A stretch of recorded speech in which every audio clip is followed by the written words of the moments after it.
Hello everyone, this is Marc Sabatella from Mastering MuseScore, and welcome to the MuseScore Café. For those of you who are new, welcome. For those of you returning, welcome back. And I love it when people do introduce yourselves, say where you're coming in from. And this is my weekly series. We talk about some aspect of creating music using MuseScore. Sometimes we have a particular theme we talk about. There's different sessions, and this is the third Wednesday. The third Wednesday, I've been doing a theme in which I go through the motions of entering a particular score, and then we see what all comes up in the process of entering that. And so we're going to be entering a score that's going to be basically a melody with piano accompaniment.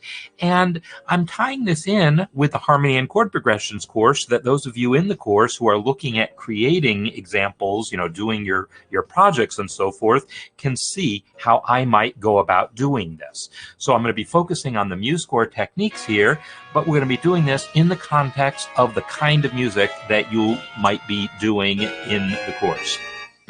So, great to see everyone here. And yeah, let's just go ahead and get started. So what I'm going to do, I said that I want to enter, it's going to be a melody line and piano accompaniment. That's what I'm basically doing here. And I'm going to kind of walk through the process of entering the melody and creating the piano accompaniment. And there's going to be a little bit of theory associated with how I do that, but also a lot of MuseScore associated with how I do it. So getting started, I'm going to create a new score. Control N is always my is the shortcut for creating a new score. And what I think I'm debating, I always debate what I want to use, if I want to use a template or if I want to just do my own thing. And I think what I'm going to do is go ahead and choose the voice plus piano template to start with, and I might change some things around. In fact, I almost certainly am going to change some things around. So I'm going to start with that template, and I am going to hit next here because I know the piece that I'm going to enter. I'm going to enter O Susanna. If you've checked out the project, if you're in the Harmony course and checked out the project for this week that I posted, it involved me going through and really examining the chords to O Susanna. There's only 3 of them, but I tried to get as deep as I could into, how we're really going to own these chords. And part of that process for me is now going to mean writing out a piano arrangement. So I'm going to do it the way it was on the recording we were working from. It was in D, it's in 4/4. Tempo is, I don't know, 120. Maybe it is, maybe it isn't. I don't know, but I'll start with that and then go. Dun, dun, dun, dun, dun, dun. Now it's going to have to be faster now. So I'm going to call it 180. You can always change it later. And I am going to, the main reason, sometimes I just skip this whole dialogue here knowing I can fiddle with stuff later, but it is easiest to get the pickup measure right away. And I come from Alabama, right? It's going to start with a 1-beat pickup. So 1/4 is the length of my pickup. I don't know how many measures I'm going to need, but 32 sounds fine. Again, I can change that all later. I will enter O Susanna there. Composer is actually Stephen Foster. So I'll enter that information here. And the subtitle, I want to leave blank, and there's a little trick to this because you may have discovered that if you don't explicitly put something in subtitle there, MuseScore is going to actually create a subtitle for you called subtitle, and I'm just going to press a space and then delete it, and that's going to clear that default subtitle there.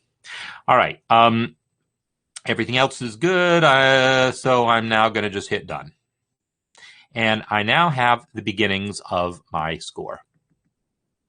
So I've got the beginnings of my score here, and what I'm going to do is enter the melody for this kind of quickly because I've done enough sessions focused on note input that I'm hoping that people are getting comfortable with note input. And, I am going to be showing you what I do as I do it, but I want to focus on some of the other things other than the actual entry of notes. By the way, remember this Saturday is my MuseScore 4 Jumpstart workshop. So anyone who is enrolled in the MuseScore Mastering MuseScore 4 course, you're automatically enrolled in that, but I suppose I should be I should do the thing of making sure that you all have that link just in case you haven't already.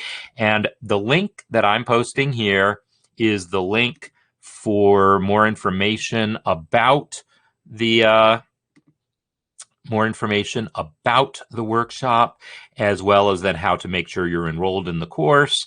And this will also be a link that if you come back on Saturday, you'll actually be able to get to the workshop from here. But I will be sending out more information. I promise there will be more information on exactly how it's going to work. And I know everyone is always curious, is it going to be recorded? And yes, it's going to be recorded.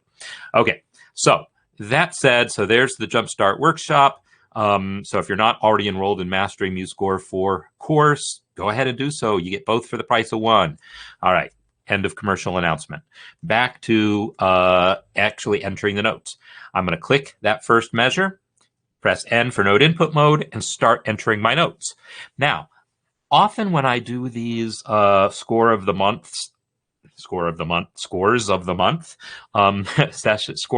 sessions, I have an actual PDF file, and I'm just entering the notes directly from, I'm copying an existing score. But that's not what I'm doing this time. I am arranging as I enter.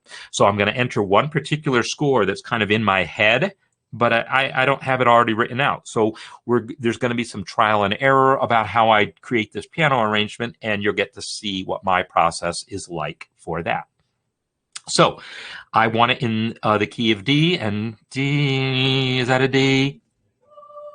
E. All right. So that's a D. Typically, it's 2 eighth notes. Right, is this melody. So 4 is the shortcut for eighth, and if you don't know your note input shortcuts, 4, 5, 6 for eighth, quarter, half, that kind of gets you most of what you need. So 4 for eighth note, and then D, but that's not the octave that I want, so Control down or Command down on a Mac, and then an E, and now some quarter notes. Da, da, da, da, da, da, da, da. 6 dot for a dotted half note. Da, da, da, da, dum. And then some more eighth notes. So 4 for the eighth note, and then D, E. Now, at this point, I'm going to do something that I don't always think to do, but I am going to think of it this time, and that is, I know I'm only going to want 4 measures per system for this piece. By the time I enter all my accompaniment and all, I might be able to fit 5 or 6, but it's going to just flow more smoothly if I just go with 4 measures per system to match the phrasing of the piece. So what I want to do is I can just hit enter right now. Think of this as being like in a word processor. You're typing, and if you know word wrap is eventually going to wrap something around. But if you're typing a poem, say, you're not going to wait for word wrap, right? Or a line of lyrics for that matter. Oh, I come from Alabama with my banjo on my knee. You would hit enter then to go to the next line. Well, that's what I'm going to do here. I'm going to hit enter, and it goes to the next line. It actually inserted a system break for me. Let me shrink the view so that it fits on the screen. Do-dum. And okay. Da-da-da-da-da-da-da-da-da-dum. I could use copy and paste here, but I feel like I'm not going to. I'm going to finish entering this line because it's just different enough, and I'll use copy and paste for the next 8 bars. Do-da. Da, da, da, da,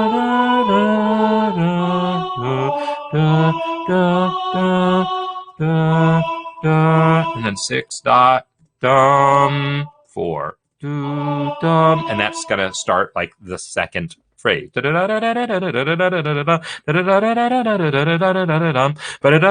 if it's gonna repeat again, that happens. Now, does it repeat again? I don't actually remember. I've been so focused on the chords, I can't remember if that melody repeats or if that's all there is to it. But I'm going to leave note input mode now either way by pressing escape and hit enter, because that's as far as I want. I'm just going to stop here and not worry about, well, I said I was going to show you copy and paste. So if you're needing to know how copy and paste works, I'm going to select those, I'm going to click this measure, shift click the last measure, and that selects them. Control C to copy, and then click down here, Control V to paste. And there it is. And notice it fit 7 measures, which isn't very useful. So again, I'm going to select measure 4 and hit enter. And Frank, yeah, I'm pretty sure you're right that there's not a repeat. So what I just did here, I don't actually need to have done. So there we go. Is the display out of focus? That's a good question. Should be transmitting at 1080p, which is pretty high res, but depending on everyone's internet connection, you might be seeing different things, but it looks pretty good on my other system here. So I'm going to guess that if your internet connection isn't quite fast enough, that it might be downsampling. That could be what's happening. So so what I just did of entering those next, copy and pasting those 8 bars, that doesn't actually exist in the song. So I'm going to undo. I'm going to hit Control Z, that undoes that line break, and Control Z again undoes the paste. So so Control Z is your good friend. It also means I don't need these pickups. Oh, Susanna is the next thing, right? So I'm just going to change this to a rest. So hey, let's do that. Okay, first of all, let's talk about the different things that I could do here, because these are all useful things to know about. I could either think about the melody, da, da, da, da, da, da, da, da, my banjo, for my true love for to see. Oh, I could either call that last note a whole note, C, O, and have it be a whole note D, or I could have it be the dotted half with a quarter rest. They're both fine ways of representing that melody. If I want to make that a whole note, real simple. I click the D, and then I use the shortcut for whole note. So I said 4, 5, 6 is 1/8, quarter, half, or for those of you in the UK, of whom I know there's at least a couple here right now, quaver, crotchet, minim. A whole note or a semibrev is 7, the next number up, or you can click it on the toolbar, right? So I've clicked the D. I can now click the whole note on the toolbar, and it turns it into a whole note, and in the process eats those last couple of notes. So if you want to change the duration of a note, all you have to do is click it and change its duration. That's assuming that, that's all you want to do is change the duration of that note. If I want to change those 2 notes and say, I think I want a quarter rest there, and I don't know, I like rests. Rest let me breathe. And so I kind of like the symmetry of the fact that it was a dotted half note earlier and then the same kind of note later to have a dotted half again. I kind of like the symmetry of that. So I think I'm going to go with the quarter rest. I'm going to select those two 1/8 notes there. And to do that, I'm going to click the first one and then use Shift Right. Shift Right extends the selection 1 note at a time. Right? So it went 1 note there. If I go Shift Right again, goes to the next note or rest, and so forth. Shift Left decreases the selection 1 note or rest at a time. Now that I've selected those 2/8 notes, I can just hit delete. And when I do that, it gets replaced by the appropriate rest automatically. That normally works. It normally works if you've made a range selection like that and hit delete. It'll replace it with what is usually the most appropriate rest, in this case, a quarter rest. Depending on specifics, you might end up with 2/8 rests instead. So if you end up with 2/8 rests instead, then you could just delete those and it will replace with a quarter rest. So James is saying 5/0. So there's another thing. So I selected those 2 notes and then pressed delete to remove them. But James is pointing out, well, you can also enter a rest yourself. So if I go to note input mode right now by pressing N, the cursor is right there on that first 1/8 note. And all I have to do is enter a quarter rest, and it will also eat the existing 1/8 notes. This idea that when in MuseScore, anything you enter eats whatever was there before, that is sort of a thing to sort of get in your head about how MuseScore works until you really come to terms with that and get comfortable with it, it can often feel like you're fighting things. But once you really accept that and get inside it, things get really simple. So I don't have to delete those two eighth notes if I don't want. I can type 5 for quarter note, 0 to enter the rest. And there it is. So that works also. That's especially useful if you want to keep going on adding notes, which, hey, I might as well do that. Oh, Susanna, da-dum. Okay, so ba-da-da-dum, it's a G. So I don't know if I'm in the right key, but it's a 6 half note. Oh, Sue, and then Zanna, quarter half on a B. B half. Oh, and then some quarter notes. Don't you cry for. And then 6 dot E. Now I can use copy and paste. For I come from Alabama with a banjo on my knee, my banjo on my knee, right? So let's go ahead and use copy and paste to kind of finish this out.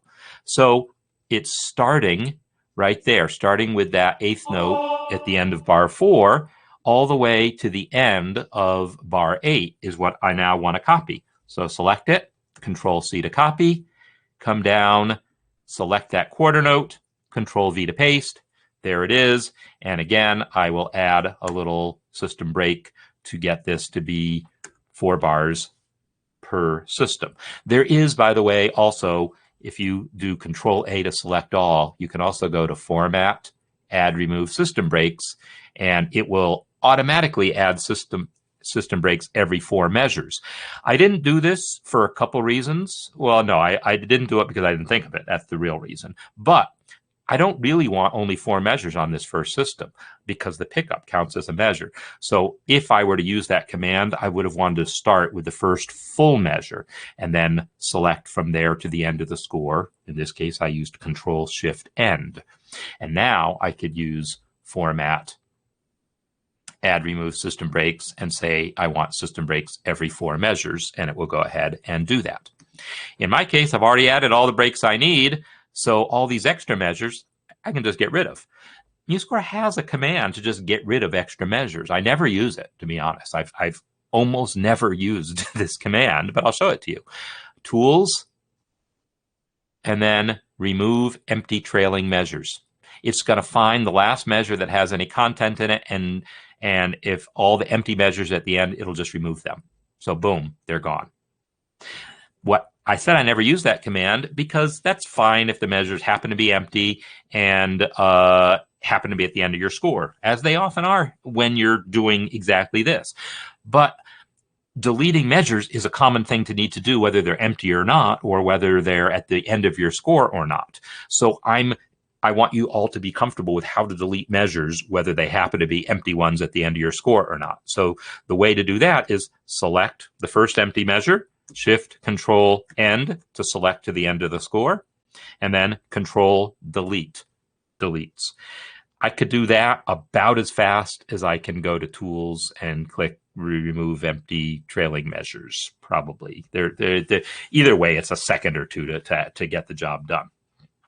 So there we go. I have the score kind of nicely set up the way I want now. I'm going to remember to save this because so often during these demonstrations, I don't remember. So I'm going to hit Control S to save, and I will put it in my Mastering MuseScore, Community, Harmony, Oh Susanna,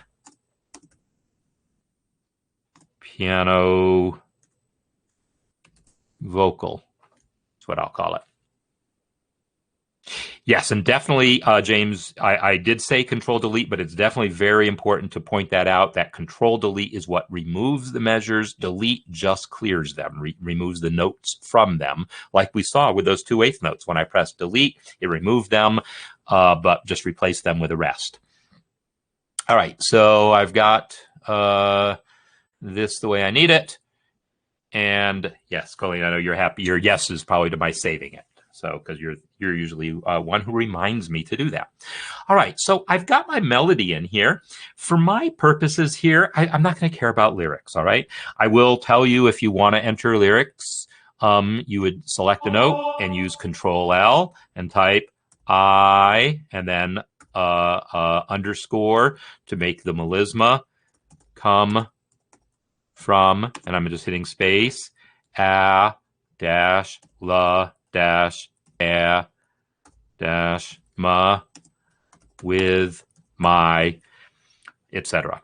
So I could enter all the lyrics, but I'm not interested in the lyrics, so I'm not going to do that. By the way, I think the official lyric is I come, but I think most people sing it as oh, I come from, because the word oh is used as a, interjection at the beginning of sentences all throughout this song. But I think the official published original sheet music is just I. I'm not actually positive about that, but in any case, I entered it that way so we could see the melisma. I'm now going to show you how to delete those lyrics because I don't want them. Unless I enter the lyrics all the way through, and I'm not going to do that, it's just going to be distracting to me. So I've clicked that first lyric, and now I'm going to shift click the last one, and that selects all of those lyrics, and then delete gets rid of them very nicely. So, and actually, it was Matthew. My brother Matthew is the one who actually was the singing on this one. Mike was the one who did the other song that we did. The Isaiah Psalm one. I can't remember the name of it now. Man, that's so funny. It was like stuck in my head so much for 2 months, and now I can't remember the name of it. Shine, rise up and shine, right? Rise up and shine. Rise up and shine, rise up and shine. There we go. So I've got this in. I want to get the chords in now. And so we've talked about entering chord symbols. And sure, I'll go ahead and put chord symbols in here for reference. The chord symbols that I did in my 3-chord demonstration was basically a D chord, da-da-dum, control right or command right moves to the next measure, da-da-da-da-da-da-da-da-da-dum, and then A, 5, dum, do-da, dee-da-da-da-da-da-dum, bum, bum, and now in this case, bum, bum, bum, bum, bum, that E in the middle of that measure is going to get an A chord. So I'm just going to use the right. I'm going to use space here to move to the next note or beat. And I'll put an A chord over that E, and then space, space, and then D. Dum, bum, bum, bum, bum. So there we go.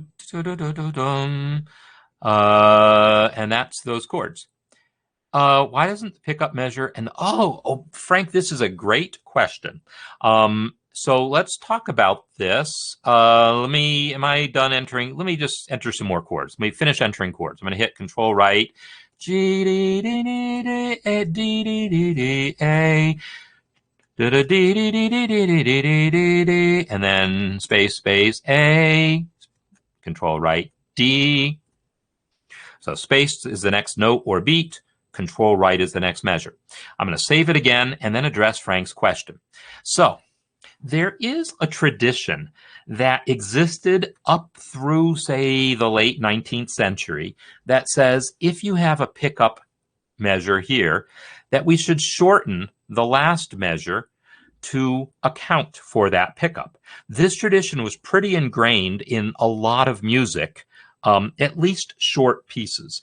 Like, I think if you look at, say, a full Beethoven symphony or something like that, you might find it not being used there. But certainly for shorter pieces, it was very common up through, say, the 19th century to see that balance. You'd see the pickup measure here, and then you'd see the last measure be incomplete. And the reason would be so that a lot of those short forms were dance forms. They were dance forms, like, a minuet, say, is a dance form in which, it's a 3/4. It's like a waltz, but it's a different tempo and a different dance, but it's in 3. And the idea is that for dancing, you might repeat the whole piece. By removing the last beat from this measure, it kind of sets it up to then feel like you can repeat back there, and the pickup will then complete the measure. That is where the tradition comes from. The tradition comes from the idea that you might want to repeat, and it makes it really clear that those pickups then don't add an extra beat. You don't play 4 beats here, then play a pickup, and then the first measure. So in modern editions, there's one of 2 things you'll see happen. One of the things you will see is the pickup's repeated here. So we might see another D, E there. And then I would put a repeat sign at the beginning of the piece here. So if I find my repeats and jumps palette and put in a start repeat, that would be one way of doing it, and then go here and put my end repeat. That is a common way of doing it. So that way you see the explicit repeat, and we're not having to like twist our brain around to think about which beat goes with which measure, right? So this lets everything still be full measures. That's one way to do it. But I'm going to go ahead and delete all that. I'm just going to undo all those last few changes, and I'm going to go ahead and do it the way Frank is suggesting. I'm going to select that quarter note, that quarter rest here, and remove it. Control delete is going to be my friend there. Remember, delete just kind of clears it away and leaves a rest in its place, and there already is a rest there. But control delete, we already saw control delete to remove measures. Control delete will also remove individual beats. So I select that and then control delete, and that beat is gone. And now I have exactly the thing that Frank is wanting. So I would say in here in the 21st century, like music published within the last, say, 50 years, 100 years, you will see that happen, this sort of incomplete last measure. You'll see this in reprints of older music, and you will see it in hymns. Hymns are expected to repeat for the multiple verses, and so you will very often see that this convention of the incomplete last measure. You'll see it used for hymns. You'll see it used for hymns, and you'll see it used in reprints of basically 17th and 18th century music. You won't see it so much in modern editions of modern music, especially pieces of, that are more than a page long. Because at some point, if you're not going to just repeat back to the beginning, there's just no point in doing that. So there you go. And the pickup is notated, no pickup measures in the first movement. Okay, that's good to know. So this also then extends in hymns. Sometimes they split here, right? I mentioned, oh, I come from Alabama with my banjo on my knee. The lyric really ends right there after knee, after the dotted half note. So really, if we were doing this in traditional hymn type style arrangement, I would want there to be a break here. In other words, I would want to split this measure. And so I'm going to show you that. So I'm going to select that D and then come over to Tools, Measures, Split Measure before selected note or rest. And now that measure has been split in half, or not in half, but in 3/4 and 1/4. And now I can select the dotted half measure and hit enter. And now I get that effect of that measure being split. There's a little bit of cleanup I would need to do to make that really work. I would select that bar line and press V, and I have to do that kind of bar line by bar line. I have to do it per staff. So I've hidden that bar line now, and then I also want to exclude this little one beat fragment here from the measure counting. So I'm going to right click it and go to measure properties and click exclude from measure count. So it isn't measure 5, but the next full measure is measure 5. So in a lot of hymns, you will see that type of arrangement with the measure split between systems. And so this also relates to all these things that Dave and Stephen and Shayana are talking about. This idea of trying to split things up in ways that make the pickups fit in reasonable places. It might mean making sure that pickup is on the same page as the second theme of a symphony, or the exposition section of a sonata or whatever. If it has its own kind of pickup, you'll see the measure split there, but it's commonly done for hymns like this. But in my case, I don't want this. I'm creating a piano arrangement here, and this is going to be distracting. So I'm going to, this is going to get in my way. So I wanted to show you how to do that, but now I'm just going to undo those changes. Undo. There we go. And I think the last thing I did was that control delete of that rest. Here we go. So now I'm going to redo that. I wanted to undo to make sure I got everything out. And now I'm going to redo. Shift Control Z to redo that Control Delete, and now I will save again. And yes, Stephen, that Control Delete is a godsend when it comes to fixing up PDF imports, because they often will have extra beats due to the import. It's basically AI software that tries to take a PDF and turn it into something like actual music. And it's often going to get confused by things like multiple voices. It often gets confused by triplets and things, so you very often end up with extra beats. So there you go. So yeah, and Dave, you're absolutely right. Sometimes the pickup is going to be different, and there's a reason to use that other approach I used, where I actually put the pickup at the end of this. And then if I put the pickup at the end of this last bar, you could do it with a first and second ending, right?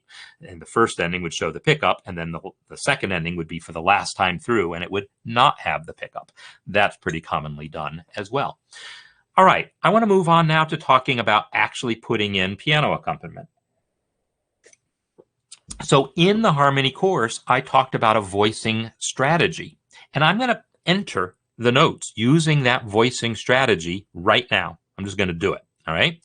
So in the left hand, I'm going to enter whole notes, and I'm just going to enter the roots. D, D, D, A, D, D, 6, D, A, 7, D, and then I'm still on the whole note, G. Take that down an octave with control down, G, and then D. I entered the D and then control up to move it up an octave, A, D, D, and then 6, D, A, 7, D. Oh, I entered 7 thinking I was going to enter a whole note, but of course I shortened that measure. I'm just not used to working that way, but I'm going to go with it. I like it here. I think it's a good call. So, no, yeah. So actually, let's hear what it does.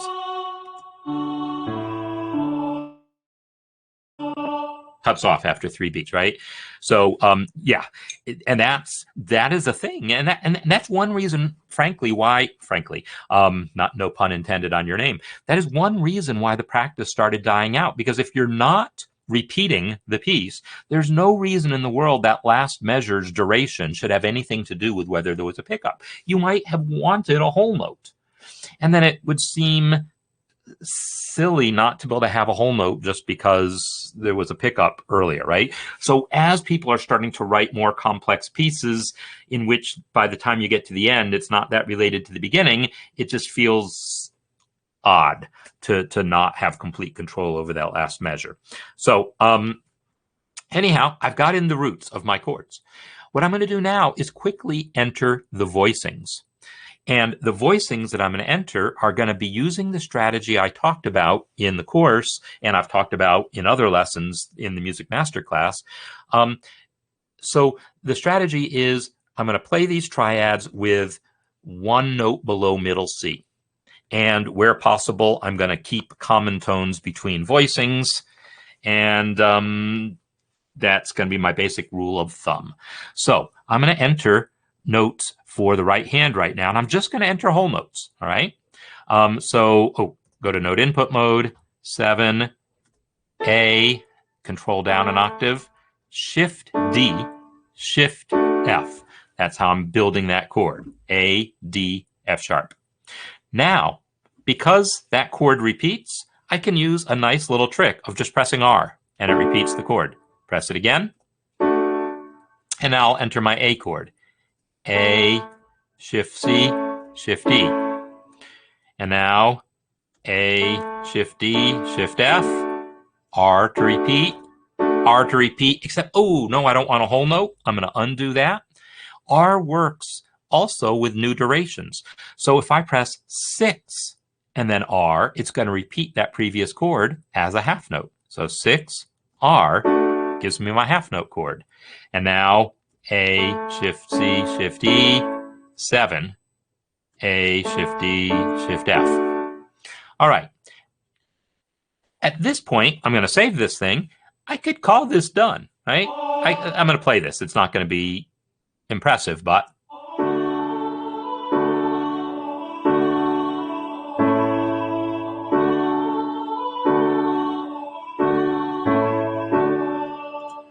so whatever. It's boring as an arrangement goes.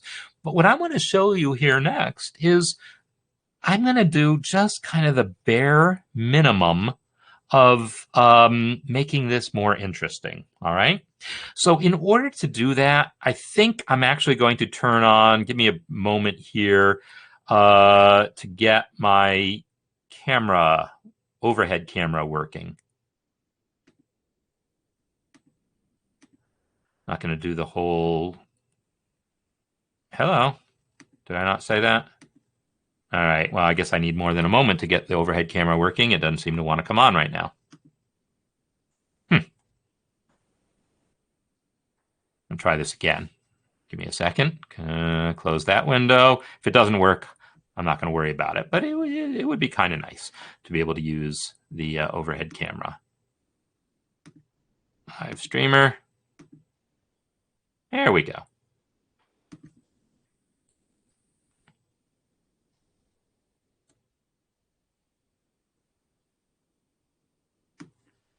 So now we can see my screen and the overhead camera at the same time.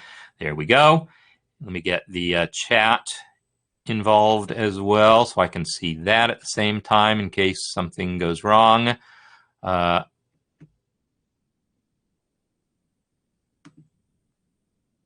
Actually, there we go. Okay. So now I can see everything I need to see. And what I want to do is I want to play a little bit with, and I'm just checking my chat over here to make sure I'm not missing anything else. All right, there we go. So there you go. Yeah, and matching pickup to last bar was absolutely the standard through the 19th century and in reprints of music there. It's really starting at that point, larger scale symphonies and so forth, where people started letting go of that. But they still do it for doing simple songs. All right. So what I want to do is take this chord. I guess it would help to have the keyboard on. I'm going to take this chord and do something more interesting with it rhythmically. All right. So what I want to do is, I mean, I could go.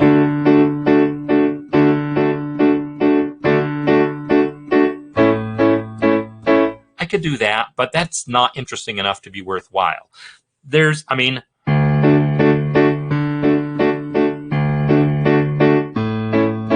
that's a little better. I'm going to just go ahead and do that. I'm going to put rest, quarter, quarter, quarter, rest, quarter, quarter, quarter. All right. So I'm going to do that. I'm going to take this, and depending on what we're doing, it might be faster to just re-enter that measure, or it might be, convenient to be able to morph it into it. I'm going to tell you that when in doubt, re-entering it is going to be faster. If you don't instantly see how to morph this into the rhythm you want, it's going to be faster to just re-enter it. But I am going to try to show how we can do this. So I'm going to select that chord here and press 5 to change it to a quarter note. All right. Now I've got that quarter note selected. I'm going to press Shift right to extend the selection a beat, and then Shift left. I now have a range selection of just that chord, and I'm going to press R twice. And that repeats the chord. All right. Now I'm going to Shift left, and now I've got all 3 of those chords selected, and I'm going to use Control X to cut those 3 chords. Great. Now I'll go in, select that first rest there, and press 5 to turn it into a quarter rest. And now select the second quarter rest and Control V to paste. There we go. I was able to get without having to actually enter any notes. Now the question is, was that faster than re-entering those notes? Frankly, I kind of doubt it. The actual number of clicks and keystrokes required to turn that original thing into what I wanted might not have been any faster. But it could be in some cases. And so this process of changing the duration of things, cutting and pasting, using R to repeat things, some combination of those, you never know when it's going to turn out to be useful. And then I could select that whole passage and press R, and press R, and press R again. And yes, I'm going to press R again because I want to make a point. I'm pressing R again, and notice I've obliterated that A chord. Well, I want to say that that's okay. Here's why I think it's okay. If I select that D and just press A, it'll change into an A. There we go. And now, if I'm doing my job right as an arranger, that voicing that I just played in the right hand is going to be close to the voicing I want, right? I hope that my arrangement was such that voice leading is smooth. So each of these notes should be no more than a step from where I want. So if I just select that D and hit the down arrow, select that F sharp and hit the down arrow twice, now I've got the chord I want. And then I can press R and R again. So by copying the voicing exactly as it was and then just using the arrow key, that way I didn't have to re-enter the rhythm or anything. So I kind of found that useful. Now, this isn't what I would call a brilliant arrangement, but it's at least something, right? I'm going to do something a little more complicated next, and I'll use the same approach.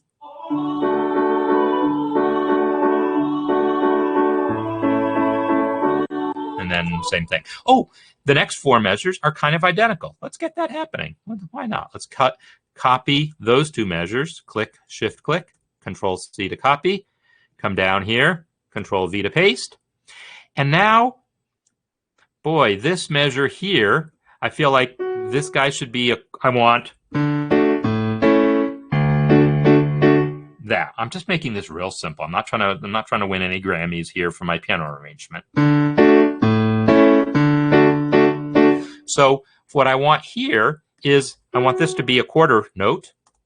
So I'll make it a quarter note. I want this to be a quarter note, but I want moved over a beat. I want this guy on beat 2, that guy on beat 4. So let me select those those from starting from the first chord to that chord. I've selected just those 3. Control X to cut. Again, change that initial rest to a quarter rest, and then select beat 2 and paste. And now, so Allison, brilliant. That's exactly what I was going to do next. Thank you for suggesting that. This idea.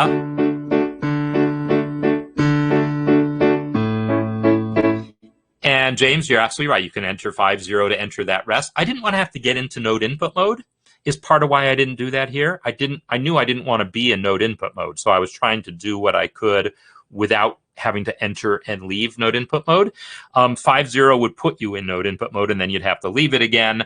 And so I was doing it the way I'm doing it. But when you suggested it before, I especially liked it there because I actually did want to be in node input mode to continue entering more notes. All right, so now I want to address Allison's suggestion here, which is on alternating bass. And alternating bass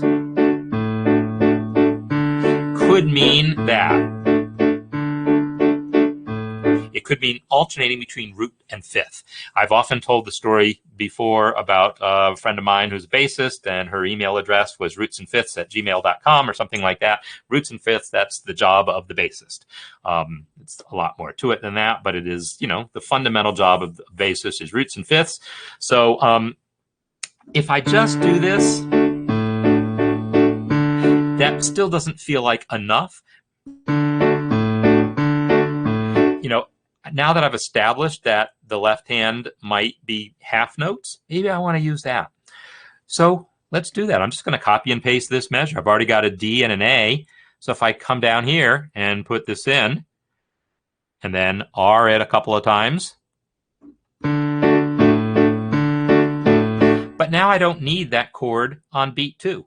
So maybe I will select, let me show you a trick for selecting a chord. I'm going to press Escape to make sure nothing is selected. And then I'm going to Shift click beat 3. And that creates a range selection there. That's a trick that I know, but I almost never use, but it is a neat trick. The more normal way for me to select a chord is to select a note first, then realize, oh no, wait a minute, I need a range selection. Because if I just press backspace or delete right now, the F sharp goes away, but the D and the A remain. I want to select the full chord. So my normal trick that I use is select the F sharp, shift right to extend the selection, and then shift left to contract it again. So click, shift right, shift left is my normal way of selecting a single chord. But if you're clever and have use of a mouse, then escape followed by shift click is marginally faster. Oh yeah, Dave, that's a good suggestion. I could get faster chords. I am going to change to eighth notes, but I'm going to change to eighth notes, not block chords like this. I'm gonna arpeggiate. So I'm gonna, now that I've selected beat 3, I'm gonna press backspace to delete. That's my pattern now. I like that pattern. So let me select that and press R a couple of times.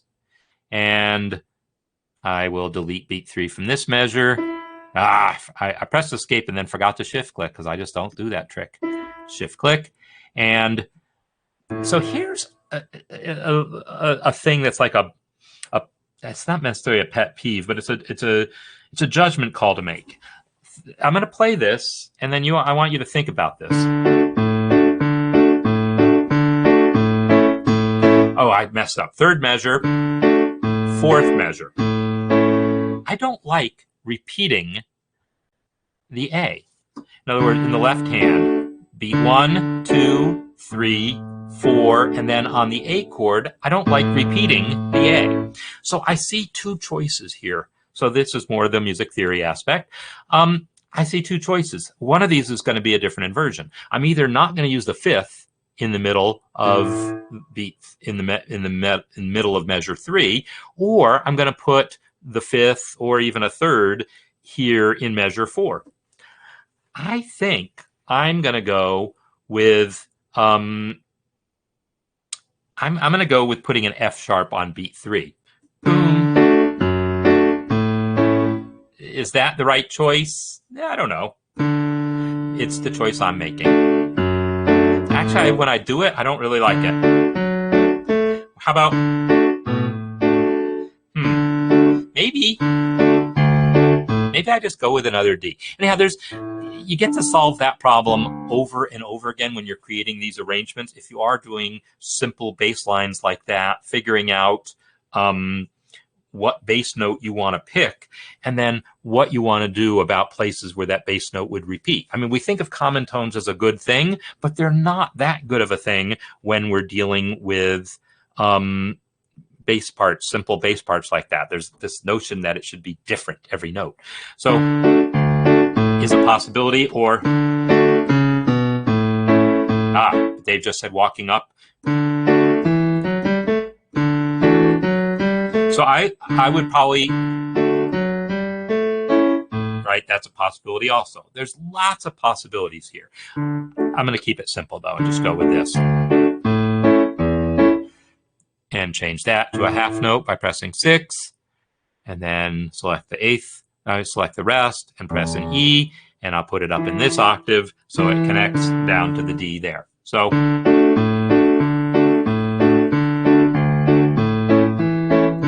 there's my my simple piano accompaniment here. So that works. I'm not crazy about this. Is a little too simplistic for me.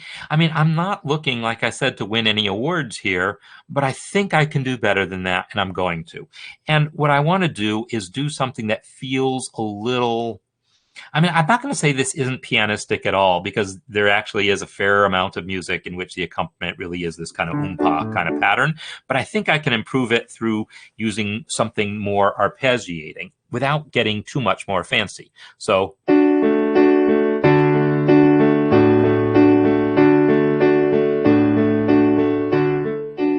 that kind of a pattern. So ding, ding, ding. 1 and 2 and 3 and 4 and 1 and 2 and 3. I don't know. I'm thinking about as I listen to that, or would I rather have?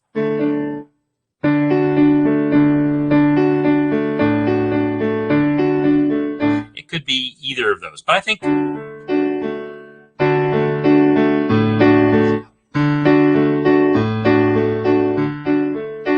go with that one. All right? I'm going to go with that. Bum, boom, bum. All I'm doing is I'm taking the top two notes and the bottom note and separating them out. So in this case, I'm not going to try to do anything super fancy in terms of morphing it into, I'm just going to re-enter it. It is going to be faster. So I go to note input mode, and what I want is an eighth rest. Eighth rest 1, and then is going to be the D and F sharp. So 4. And notice I don't have to delete anything. Again, with MuseScore, you can just enter new stuff on top of old stuff and it overwrites it. So, which is exactly what I want here. So 0 to enter the rest, and then a D, down an octave, Shift F, and then A, and then again the D and F, A, oops, okay, I don't want an A there. So that is boom, boom, boom. That's my pattern. And I'm just going to select that pattern. So click the rest, shift click the D and F sharp on the and of 2. So I've got those 2 beats selected. I have selected. Control, no, I don't even need Control C. I can just R it. R to repeat it. R, R, R, R. And again, I'm going to use that trick of saying, you know what, I could re-enter this 4th measure for the A chord, but I think I'm going to use the R trick and then just arrow things to where I want them. R, R, and I'm going to select that D and the F sharp, and I'm going to show you a new command now. I want these 2 notes to go down to here, right? If I just hit the down arrow, it's moving them down a half step at a time, which isn't really what I want. I want it to go down diatonically. I want the F sharp to go down to E, which is a whole step, but I want the D to go down to C sharp, which is a half step. So it's a different number of half steps. But diatonically speaking, it's 1 diatonic step. Well, MuseScore has a move it down diatonically, and it's like, I have to think about it. It's Control Alt down. On my keyboard, Alt down is predefined to mean page down, and so I had to redefine it on my in MuseScore shortcuts to be Control Alt right bracket. So I'm going to do that. Control Alt right bracket. Nope, not that. It's Control Shift. Oh, what am I doing? It's Shift Alt. Yeah, Shift Alt. Sorry about that. There's so many different variations of the shortcuts that sometimes I forget which is which. So Alt, Shift, down will move things diatonically. So those notes are D and F sharp, and now it's C sharp and E. If I do it again, it's B and D. Again, A and C sharp. It's moving them down by step, but it's always keeping them within the key. It's not just counting half steps, but it's doing kind of the right thing. So now I will do the same thing on that chord there, and I'll just do the same thing there and do the same thing here and save.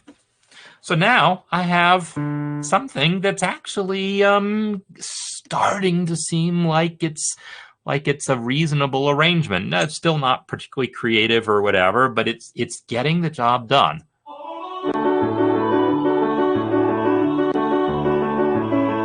You know what? I don't like that. And you know, here's why. And you might have caught on to this. Maybe as you were hearing me sing it, you might have seen my brain twist a little bit. In that I was thinking, well, wait a minute, this is too many notes in that measure. Here's what's going on. Even though I imagined I was doing eighth notes, in my brain, I wasn't really hearing eighth notes. I was hearing quarter notes. So I was hearing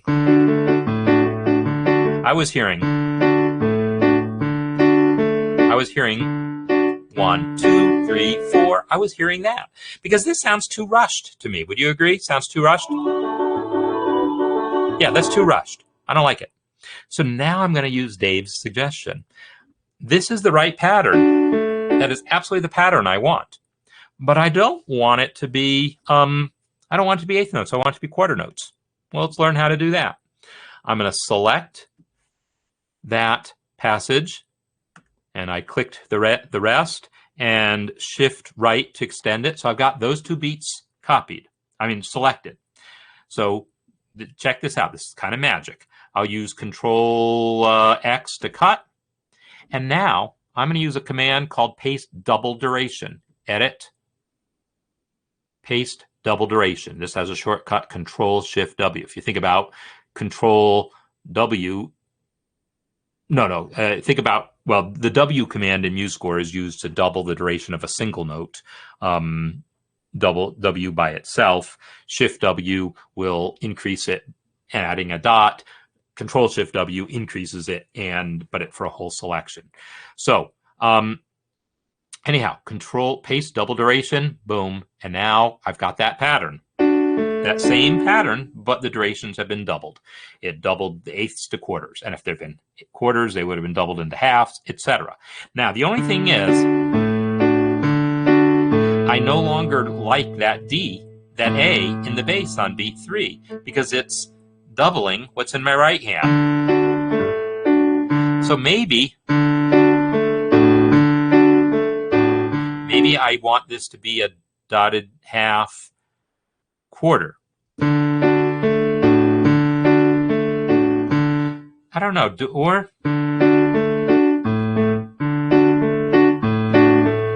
I like that. I'm going to go with that now. So I'm going to double my left hand too. So cut, and then Control Shift W. And now instead of 2 half notes, I've got 2 whole notes, right? And now that solves the problem of what to do in this measure very nicely. Okay, so now I want to copy that top measure, or select it and press R to copy it a few times. And this time I will select these 2 beats in measure 4, Control X, and Control Shift W to paste that, and go back to a whole note in measure 3 by pressing that D, selecting that D and pressing 7, and then in measure 4, selecting that A and pressing 7. Now I'm back to whole notes in the left hand, but I'm okay with it because the right hand feels like it goes with it.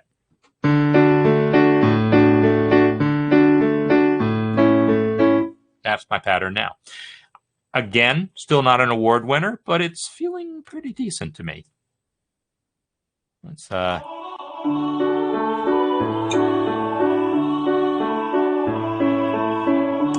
yeah, so that's not too bad.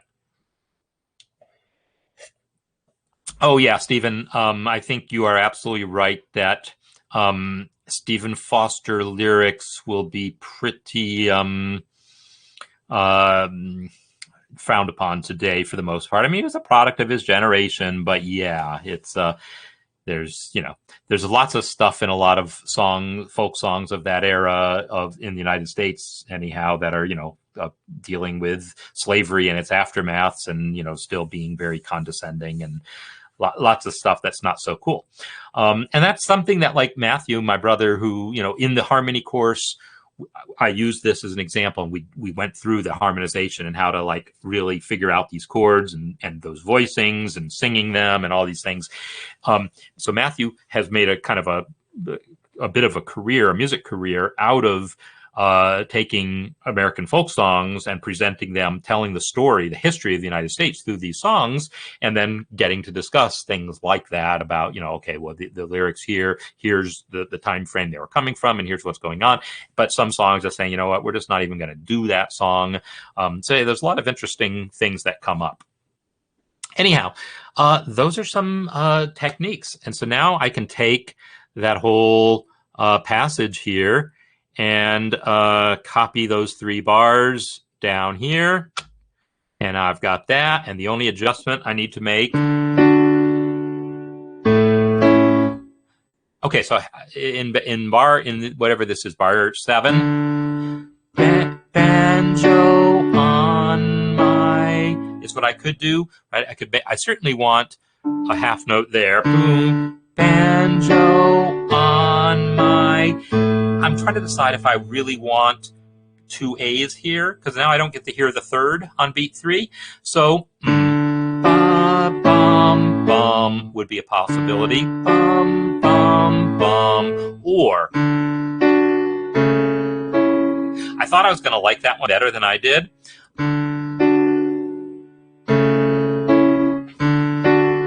I just changed the bass note to a C sharp, and I actually didn't like that. I like the other one better. So I'm going to go ahead and put my A half note in the left hand, and I'm going to take that A here and just change it into a C sharp, and by typing C, Shift E, and then put an A at the end of the bar.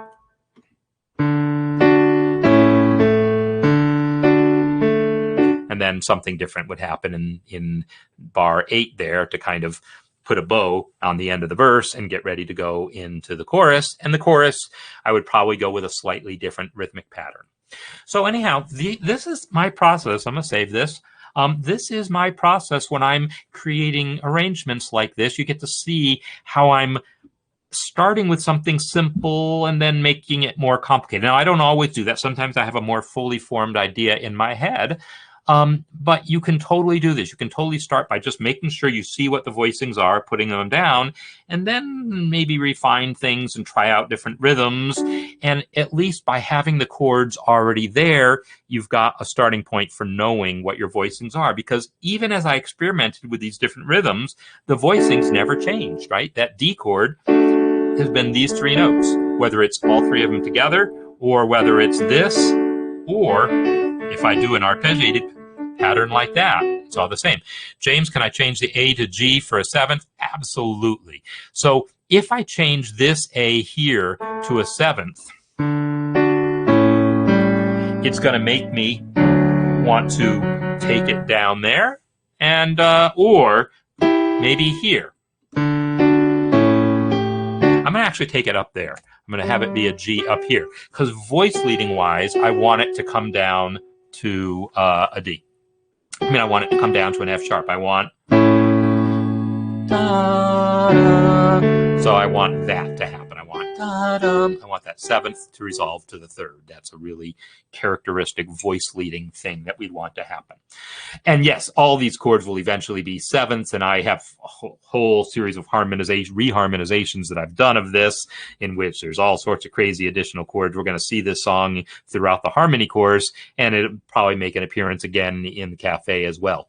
So there you go. That's been the session. I want to remind everyone this Saturday, what did I say? 11 Eastern time. It's 9 for me, Mountain time. So 11 a.m. to 3 p.m. Eastern time will be the MuseScore 4 Jumpstart workshop, in which I'm going to take I'm going to tell you as much as I can about MuseScore in half a day, and I think I can tell you a lot. I mean, it's not my full Mastering MuseScore 4 course, but you'll get them both together, right? By signing up for the course, you get the workshop. So make sure you're enrolled in the course, and then you can come on Saturday. And you know, if you wander in and out, that's fine, because it's recorded. But I'll have an agenda posted, and so you'll get to see which topics are covered at what time.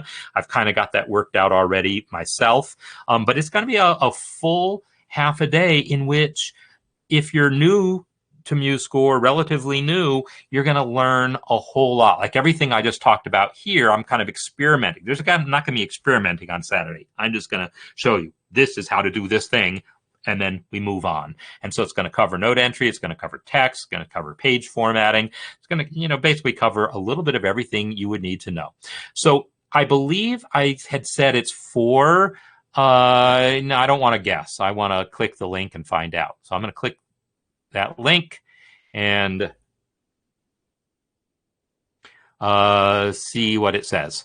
But it's this page right here. It's 3 UTC or GMT. So you're probably an hour off of that, depending on where you are. But that's the GMT or UTC time that you can also make reference from. All right, so here we go. Let's play some music to end the session. Thanks everyone for being here. Thanks for the questions and the comments and the discussion. That was a really interesting little digression about the matching of the pickup, because it is a whole historic thing about how that all works and why it's done and when it's still done and when it isn't. And it was really interesting to me to get into that. So I don't get daylight savings times next weekend, so I don't know about anyone else, but for us, that doesn't happen until November. So, but you will have to make your own adjustment there. And so I'm just going to just trust that if you type in what time is 11 a.m. Eastern into a Google search, it'll tell you the correct time for right now. So that's going on Saturday. Tomorrow will be the music masterclass as usual, and so we'll be looking at work submitted as part of the harmony course, and I'll show a couple of things. I'm going to talk a little bit more about harmonization. I'll probably come back to Oh Susanna and add a couple more chords so we can see some of the directions of where I can eventually take this, and I will, continue that process as we go throughout the course. It's a great example song for this. So, have a great day, everyone, and hope to see you tomorrow. Definitely hope to see you on Saturday. Goodbye.